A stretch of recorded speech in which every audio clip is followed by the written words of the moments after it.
약간의 감성이 있는 것도 사실인데 포트 2개 벌써부터 좀 느낌이 심하죠? 빠지는 게 너무 많아요. 10년 만에 나온 것 치고 좀 너무 크지 않나, 인간적으로?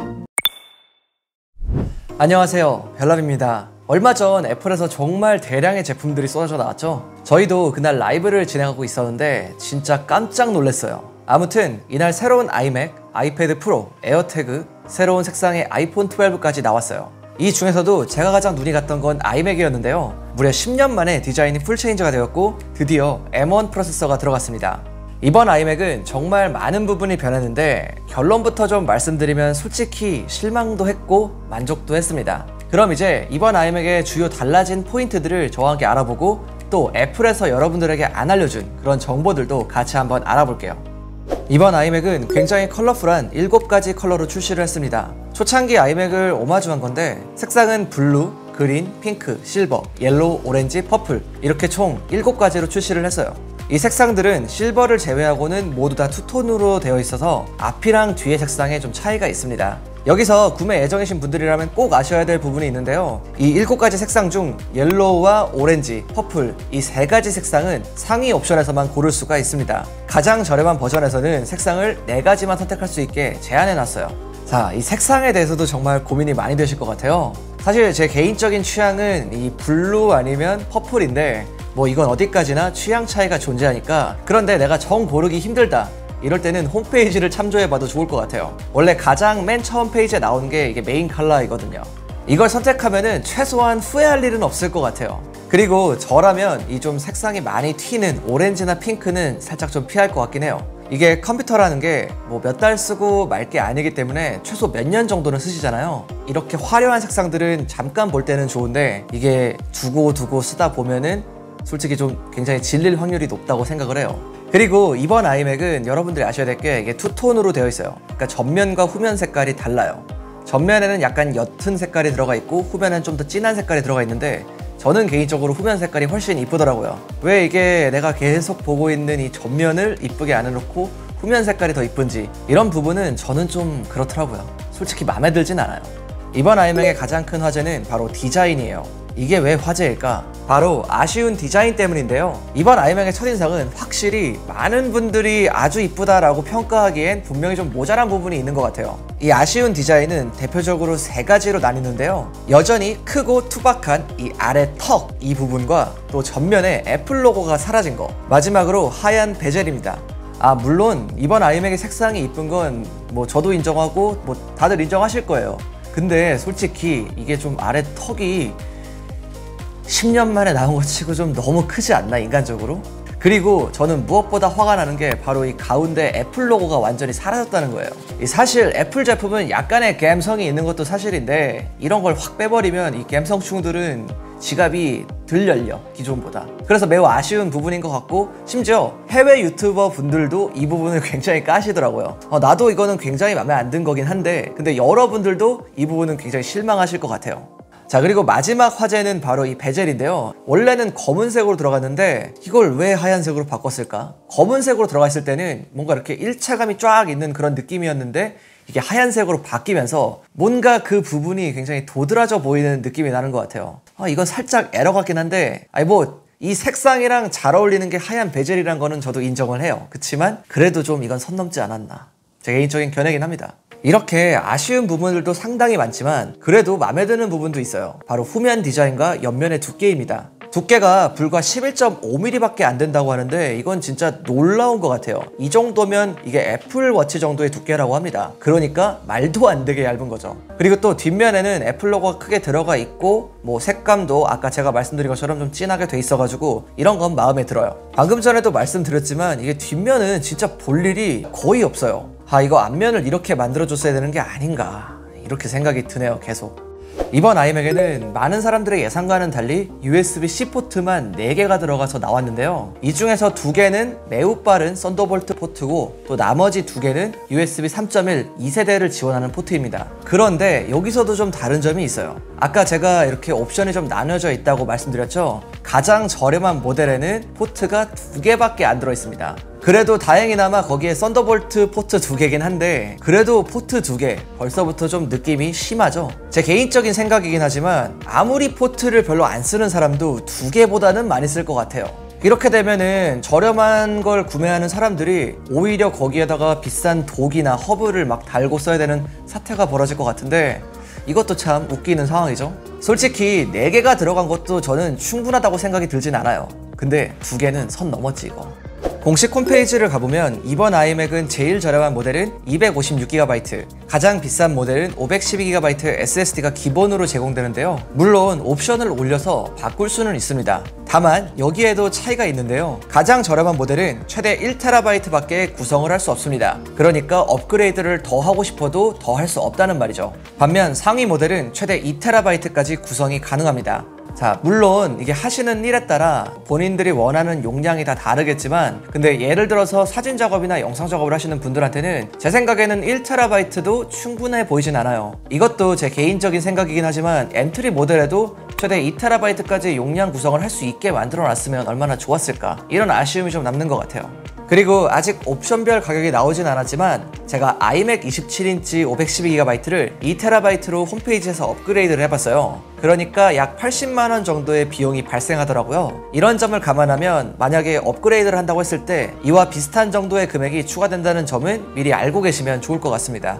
이번 아이맥의 기본 가격은 169만원, 194만원, 221만원인데요. 생각보다는 가격이 착하다고 느껴져요. 하지만 여기에는 M1X가 아닌 M1 칩셋이 들어가서 이 부분 때문에 사실 다소 좀 뽐뿌가 덜 온다, 이렇게 느끼시는 분들도 많은 걸로 알고 있어요. 이렇게 M1 프로세서가 들어간 건 여러 가지 이유가 있어 보이는데요. 먼저 M1X 칩셋이 만약 나왔다고 가정을 해도 이번 아이맥에 들어가게 된다면 사실상 굉장히 비싸졌을 걸로 예상이 됩니다. 그렇게 되면 좀 더 일반 사용자들을 타겟팅하기 위해 나온 이번 아이맥의 가격이 오히려 와닿지 않는 수준으로 책정되었을 것 같아요. 사실 작년에 나온 M1 맥북들은 정말 시장을 파괴하다시피 할 정도로 말이 안 되는 성능이다, 뭐 이런 식으로 엄청난 호평을 받았는데요. 저도 너무 궁금해서 M1 맥북 에어를 사서 써봤는데 이게 에어라고는 느껴지지 않을 만큼 정말 무시무시한 성능을 자랑하는 걸 제 눈으로도 봤어요. 그래서 제 생각에는 이번 아이맥이 M1X가 아닌 M1이 탑재되었다고 해도 충분히 만족할 만한 속도가 나올 거라고 생각이 들어요. 그리고 무엇보다 가격이 좀 착하게 나왔잖아요. 우리가 이 부분은 좀 감안을 해줘야지. 램 크루즈 애플답게 이번에도 역시 기대를 저버리지 않았어요. 이번 아이맥은 기본 8GB 그리고 최대로 구성하면 16GB의 램으로 출시했습니다. 이렇게 32GB만 됐어도 정말 대부분의 사람들이 아주 해피했을 것 같아요. 여전히 램은 상당히 불만 요소로 남을 것 같긴 합니다. 이번 M1 맥북에는 통합 메모리가 들어갑니다. 근데 이 통합 메모리가 기존 일반적인 메모리보다는 성능이 더 좋다고 알려져 있어요. 뭐 얼마나 좋은지는 써봐야 제대로 알 수 있겠지만 그래도 램이 많이 필요한 작업을 하시는 분들한테는 여전히 굉장히 아쉬운 부분으로 남을 것 같아요. 또 이번 아이맥에는 이게 통합 메모리가 들어가기 때문에 지난번 아이맥처럼 차후에 램을 업그레이드 할 수 있는 구조가 아니에요. 이렇다 보니 이게 또 컴퓨터를 몇 년씩 쓰잖아요. 그렇기 때문에 저는 램을 많이 안 쓰시는 분들이라고 해도 16GB로 업그레이드를 하셔서 구매하시는 걸 추천드립니다. 이번 아이맥은 24인치로 출시했습니다. 사실 좀 애매한 사이즈이긴 한데 기존의 21.5인치의 사이즈를 조금은 늘린 것 같아요. 기존 사이즈들의 중간 사이즈라서 그런지 해상도도 4.5K인데요. 기존 21.5인치 아이맥에는 4K, 27에서는 5K까지 지원했습니다. 저는 이번 아이맥의 사이즈가 24인치라서 그 부분이 조금 애매하지 않나 이렇게 생각을 좀 했는데요. 그래도 아이맥 자체의 색감과 색 정확도가 워낙 뛰어나기 때문에 디스플레이에서는 딱히 불만은 없습니다. 그리고 27인치 아이맥에 대해서도 소식이 들려오고 있습니다. 여기에는 프로급 사양과 디자인으로 지금 아이맥이 좀 일반 사용자를 위한 아이맥이었다면 이 27인치에는 아이폰 프로 라인처럼 좀 더 고급진 색감과 더 좋은 사양이 들어간다고 합니다. 자, 이렇게 되면 24인치는 좀 무난하게 일반 사용자들, 그리고 27인치는 좀 더 프로급 사양을 원하는 좀 프로급 디자이너? 뭐 그런 분들이 이제 사용하게 될 것 같은데 이게 나올지 안 나올지는 정확하진 않지만 뭐 어쨌든 저는 여러분들도 보여드려야 되고 저도 개인적으로 써야 되기 때문에 이 24인치를 무조건 구매하긴 할 거예요. 근데 이게 구매하고 또 바로 27인치가 나온다면 조금 슬플 것 같긴 해요. 통장도 슬프고 나도 슬프고.